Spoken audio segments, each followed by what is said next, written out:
We'll get started. Can everybody hear me? Yes. Wonderful, wonderful. So this is a bare bones basic beginner's course. I think why Danny really wanted to get a gist of how everybody's coming into this is because we are just going straight into the bare bones basics. Before you ever touched your own your cryptocurrency is what we're going to talk about today. So let me just share my screen and we will get started. Danny, would you like to add anything? No, actually, so Matt used to have a podcast, and we delivered this originally then. I think that was the end of 2017, 7-step intro guide to cryptocurrency. And yeah, it was very relevant then with a lot of people just coming in, seeing the boom of crypto when Bitcoin was soon to hit 20K. So yeah, just curious to see if there was anyone else who was an intro level that this could be relevant to. All right, so let's get started. A quick introduction about me really quick is my name is Matthew Aaron. I've been in the crypto space since late 2016. Got some $500 Bitcoin and then sold it at $600 and then been in crypto ever since. I started a podcast and a media company, which had a Crypto 101 podcast, a podcast called ICO 101. We had blogs. Danny was part of Crypto 101, where he was an interviewer, and he's the co-author to our book, Crypto 101, Chinese Guide to Cryptocurrency. And we have other different media projects all around cryptocurrency. So that's what we did until we exited that and went off on to do our own separate things. So I made a podcast and a book and what have you, just to welcome people into cryptocurrency and give them the education to start investing into crypto. Danny, would you like to? Yeah, sure. So I started early 2017, bought some Ethereum on my way to getting into Monero. I thought that sounded pretty interesting. I had originally thought of buying Bitcoin back when it was a few pennies, but I bought silver instead, and that was a bad mistake. I ended up getting really into crypto after Ethereum because I didn't understand any of the subjects. So I started just trying to figure out what the common terms and vocabulary were. And as I started making notes, I created a spreadsheet and I shared it with some friends. And they said, hey, you should turn this into something. You should make this more public, more available. So I created decryptionary.com. It's the first Bitcoin dictionary. Super simple. If you take a look, I literally have little like stick figure drawings over there. I just had some fun creating it and got quite a few traffic. And then I ended up connecting up with Matt. So yeah, like I said earlier, we delivered this in a podcast, this form of the presentation back in the end of 2017. And hopefully you guys will find something interesting in it. And it was very popular. It's our most popular episode. We have over 120,000 listens to this episode, which was my most popular episode ever. And thanks to Danny. So we will get started here. Slide number 1 is understanding cryptocurrencies. Mr. Dani Amsalem. Yeah, so just to quickly touch on this, I felt that it's important to understand the subject of cryptocurrency before you ever dive in. And I'm sure most of you who've already been in since 2017 already have a pretty good understanding. But the word itself, cryptocurrency, is just a compound word. It's a combination of two different words. And here you see it's part of crypto and currency. And crypto is short for cryptography. Cryptography is just a part of technology, a method of hiding information. So when you're sending it to another person, it's secure and it hasn't been viewed and it's hidden. The other word is currency, and it literally means money currently in use, which I found was pretty amusing. When currency, current, it's actively in use at this time. So cryptocurrency itself, as you guys already gathered, is just money created with cryptography, created with technology of securing it, both from creation when it comes to transactions and sending it from person to person, while also often hiding the identity of its users behind a handle, behind their name. So the advantage of cryptocurrencies really is that you can send it from person to person, P2P, without showing your identity, while still getting it there rapidly and not having a bank, not having a middleman. And that was something that was really unique to Bitcoin. If any of you guys have looked through the white paper, is just removing the banks or any other middleman who might take a cut and allowing a really rapid transfer of funds between anyone around the world. Matt's going to take you further through the next slides. All right, so how do we buy our first cryptocurrencies? We already know what cryptocurrency is. We know what we want from it. But first, we want to say we have to consider these questions before we start buying. We have to understand cryptocurrency to be able to understand why we are going to put money into it. What's the purpose of the crypto? If it's Bitcoin, we understand that it's a peer-to-peer electronic cash system. That means I can send you a value or some currency in exchange for maybe work or a good or service or what have you. If it's Monero, we're going to do it in secret, so nobody can see where the transaction is coming from, and it's anonymous.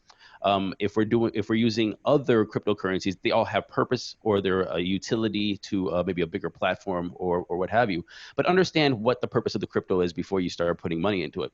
What value does the crypto bring to others? And that means, is it actually usable? If you have Bitcoin and we want to understand the intrinsic value of Bitcoin. Does it bring value to anybody? Is sending money from me to you without a bank with lower fees something that is worth it? Something that is valuable that to society, to just the inner workings of business? Then maybe you want to put some money into it. And what do you see the future of crypto? Now, this is a very good, solid point right here. What the future of crypto is. People like Pomp or other Bitcoin maximalists kind of look at different countries when it comes to hyperinflation, Venezuela, Zimbabwe, and how their currency is unstable, their economies are unstable. When we're looking at the Federal Reserve, like of the United States, printing lots of money to prop up the stock market so our economy stays strong. These are things that people say cause instability in our current financial system, which could make the future of cryptocurrencies such as Bitcoin or Litecoin, as a transaction of value currency, very, very popular and very, very kind of what Pomp calls a hedge against the banks, a hedge against our current system to try something that is different without an inflationary currency. Bitcoin would be a deflationary currency. So the best way to buy some cryptocurrency, if you're just getting started and you don't want to, and you're kind of scared and you don't want to, learn that much about it, is just to find a friend. You probably heard about this from a friend. You probably heard is somebody talking about Bitcoin. I bought some Bitcoin, or have you bought some Bitcoin? And if they do have some Bitcoin, have them help you walk through the whole process. It's a little bit tricky at this point. It's an early technology. So understand what your keys are, how to set up a wallet, how to receive and send your Bitcoin.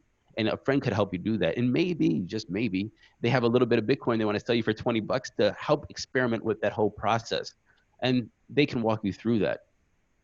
If you want another way to buy Bitcoin, is you want to use an exchange, which we call an on-ramp or an off-ramp. It's a way to take your fiat currency and put it into cryptocurrencies. And OKEx is a great way to do that, connecting your bank accounts, where you can just take your money from your bank, your dollars, your euro, your pound, or whatever you might have, your dong, put it into a cryptocurrency.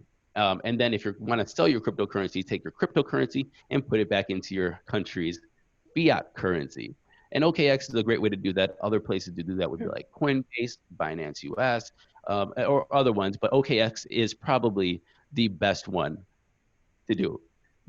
Matt, I wanted to chime in too. A perfect example of getting someone to help you get into your first crypto. I started with Ethereum, and then I wanted to get some Tezos, and I had a friend buy it for me.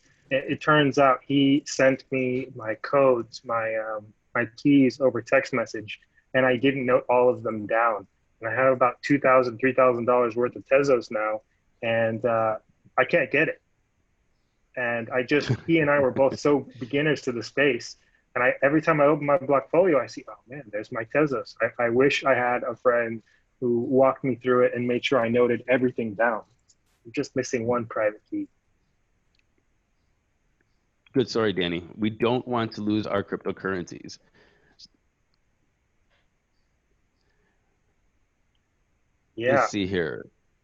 Oh, this is me. So once you have your once you have your cryptocurrencies, and you get them from a friend, just like Danny says, or you buy them on your exchange, your on ramp or off ramp, you want to secure your cryptocurrencies. And before we go to actually securing your cryptocurrencies, I want to talk about good digital hygiene. Now we are in a digital age of computers, of text messages, of social media and what have you. But so we have to be a little bit more savvy when it comes to a lot of different ways we store our information. And digital hygiene it has three aspects to it: OPSEC, PerkSec, and InfoSec. OPSEC being operational security, PerkSec being personal security, and InfoSec being your information security. Let's go into those three really quick. OPSEC. What is OPSEC, operational security? It's the process of preventing sensitive information from falling into the wrong hands. So I have a video camera on right now.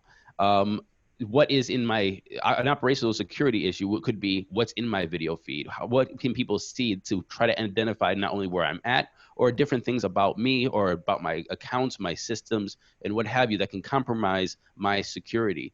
Do you write your Another example is, do you write your passwords on a piece of paper and leave it on your desk in your living room, or on your desk in your office, or on your counter in your living room?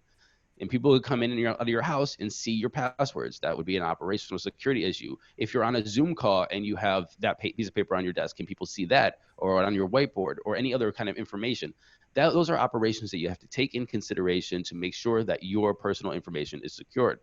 But that goes into PerkSec, in your personal security. And this is about securing information that is the about me and myself and the other people that is closest to me. In the digital world these days, a lot of your security questions are about your personal information.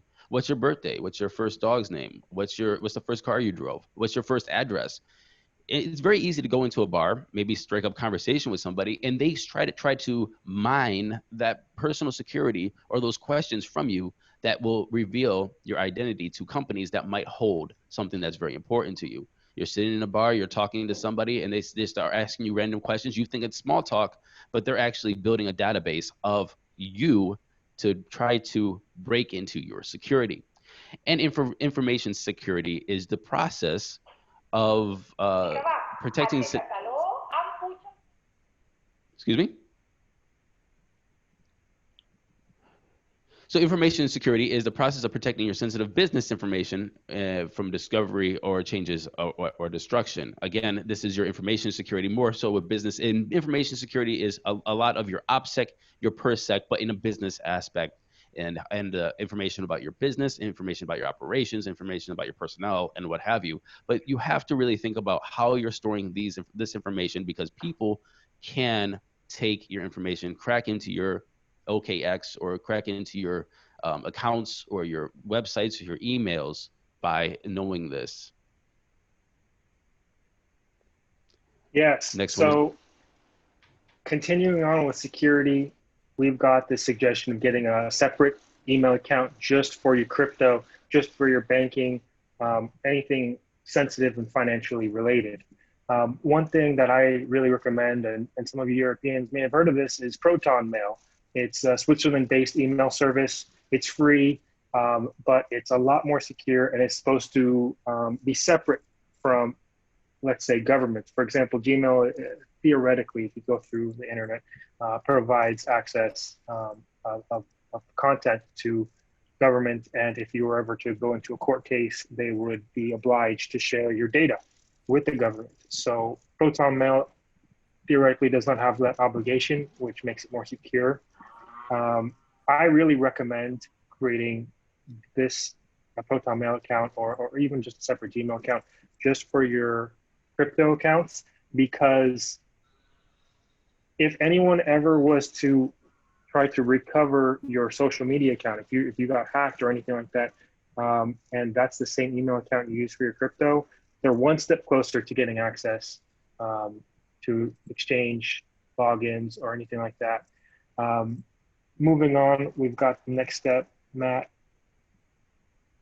using strong passwords. I use LastPass as a password manager, and it has a password generator. Super handy. Just create a bunch of random strings, numbers with symbols interspersed in between them, and it's free. And that way, you make sure your passwords are never tied to you as far as things that you remember, whether that's the street you're born on, or your favorite dog, or your favorite food. Turns out that some of the most popular passwords are monkey and Mustang, and of course numbers like password 1234. So because password cracking is done by software with a library of common words and numbers, it's just a matter of brute forcing their way in. If you can have a random password that is approximately 12 digits or longer, then you are much more safe than fellows who are closer to 8 digits and even regular words. Going on to the next slide, we've got two-factor authentication. I'm sure most of you know about this already. When you have your banking, it sends you a text message with a 6-digit number you need to use to log in. That's a pretty basic method of two-factor authentication. It's hackable. Matt actually has a story about this. Matt, do you want to share that story of SIM swapping? Absolutely. Actually, it was in Consensus last year in New York. We were at the CoinDesk Consensus conference, and a friend of mine was walking through all of the people that were attending the conference with their cell phone in their pocket. And apparently, some guy was coming with a SIM cloning machine, scanning SIM cards, and was able to clone his SIM card and receive all of his two-factor text messages. So, for example, if he was trying to log into his Yahoo account or his Coinbase account, and it would send you a confirmation, it would use the text message system. Well, that text message went to the hacker's cell phone, and he lost over $100,000 in Bitcoin and cryptocurrencies. He was not happy. Right. Terrible story, but that's the way that using two-factor authentication just through your phone as a text message is not very reliable when push comes to shove. It's much better to use a generator such as Authy or Google Authenticator. I prefer Authy because they have a nice backup system, but with those conveniences of a backup system and managing your account, they also have a vulnerability. I still highly recommend them just because if you use a long password, like I mentioned earlier, and separate email account, then you're relatively safe. Going on, of course, you want to have some sort of antivirus software. Just recently for Mac people, I saw that there is a virus going around, a Trojan going around for Macs, where if you do a Google search for something, a false result appears. If you click on it, it sends you rapidly through different websites, and then it asks you to download a Flash update. Once you have to update the Flash plugin, then it's a backdoor that allows whoever's managing that Trojan to install anything they want on your Mac. And a simple thing that they could install is just keyboard tracking. So antivirus software, keep it up to date, keep yourself clean, just to make sure you don't have anyone tracking what's going on in the computer websites you're visiting. Further, avoid fake websites. And this goes into exactly what I was just saying. There are fake results that pop up on Google. And while they do a very good job of keeping that off of your radar, occasionally people will get through. And what Matt and I both recommend is bookmarking that website and always accessing it through the bookmark. That way, you know exactly where you're going through the DNS system as opposed to going through Google. Another way to protect your crypto, now you have your crypto, you have your two-factor authentication, you have your different emails for all your crypto endeavors, you have your bookmarks. You want to decentralize your crypto. You don't want to keep your crypto in one place. And so when you want to, you don't want to basically, it's all your eggs in one basket. If you have, say, Bitcoin, Litecoin, and Ethereum, and you're going to hodl that, instead of trade that, you want that off of an exchange. Never keep your cryptos on an exchange. Never keep your cryptos on an exchange. Never keep your cryptos on an exchange. Exchanges have been hacked in the past, and it might not be the fault of any exchange, but it's just the savviness of a hacker. But so you never want to keep your cryptos in one place, and especially not on an exchange. And you also don't want to keep it in one wallet. You want to keep it in multiple wallets. So if you do lose, let's say, your private keys for your Bitcoin, which would be super sad, at least you can still have your private keys for your Ethereum and your Litecoin, and they're in two different places. It might be a little bit of an overreach. It depends how much money you have. It depends how much risk you are comfortable with. But I would recommend it in multiple places. For example, the Winklevoss, they have a lot of money in Bitcoin. They were well into the billions at one point. They keep their private keys in 6 to 12 different lockboxes all around the country in different bits. So not one person can access the whole private key. That's how much they want to be secure. And they both don't have access to each of them. They have to be together. And if not, they have a backup system to make sure that they have, if one of the Winklevoss twins die, they have access to the keys, and that is within their will. Within their will, and anybody who has an ample amount of cryptocurrency should have their cryptocurrency in a will that you grant it to somebody else.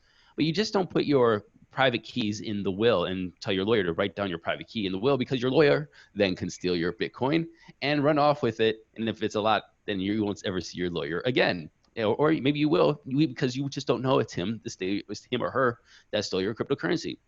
What you want to do is you want to put in your will the instructions of how to go get the instructions for your loved one. For example, you write the instructions of how to access your cryptocurrency, and access, say, your ledger or wherever you're keeping your cryptocurrency, on a piece of paper, folded up in a sealed envelope, maybe with a seal, and put it in a lockbox. And then in your will, you tell your lawyer to give the key to the lockbox to the loved one that you want to give it to, or pass it to, or take them to the bank so the bank can let them in to that lockbox. Then they follow the instructions. But you really want to make sure that there is a way to pass your cryptocurrency. Heaven forbid something bad has happened to you. But don't be scared. Don't be scared. Cryptocurrency is very, very easy, and of a way to store and protect, if you are comfortable and well versed in it. Once you know how to do it, just like anything else, it's like riding a bike. It's very easy. Diversifying your portfolio. Oh, I'm sorry. Before I move into that, Danny, would you like to talk any more about securing your crypto? I guess the only thing I want to bring up is hardware wallets like Ledger and Trezor have the advantage over, let's say, a paper wallet, which I guess they both have two different ends of security, right? Your paper wallet, you're not going to get hacked, whereas there have been various vulnerabilities for Ledger and Trezor in the past. But on the other hand, paper wallets degrade. So balance your use of hardware wallets, paper wallets, or whatever you feel comfortable with, and make sure, like as Matt said, you're decentralizing across them to reduce your point of attack for anyone who might try to get your crypto. And that's all. Hey, Danny, what is a paper wallet? Paper wallet is literally a piece of paper where you write down your public and private keys. That seems simple. Thanks, Danny. Super. You're welcome. All right, so diversify in your portfolio. Again, you don't want to put all your eggs in one basket. Now we're talking about the investing aspect of cryptocurrency. You don't want to put all your money into, say, Bitcoin.